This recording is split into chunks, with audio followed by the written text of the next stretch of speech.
I don't think it's going to end soon, but I think it is very important to get on board both Americans and Russians discussing the main issues of the world.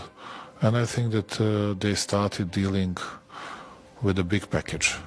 One part of that package is Ukraine, which is going to be the most difficult for Russians, not for Americans. But there are many other things. It's trade deals, it's geopolitical interest zones and everything else. And I think that they both want to undermine geopolitical and economic position of Europe and European Union. I think that that became a common denominator for Americans and Russians as well.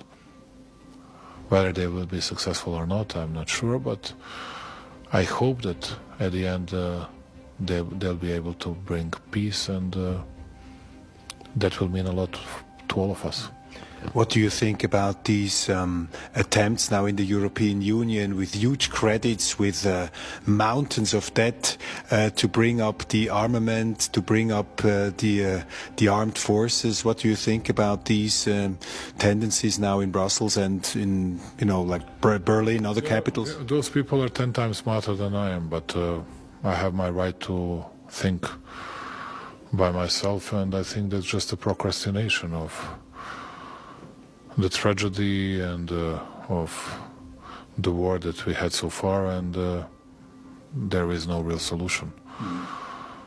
And it cannot be never-ending story, and I'm not sure that that will be enough for Ukrainians to win the war. Not at all.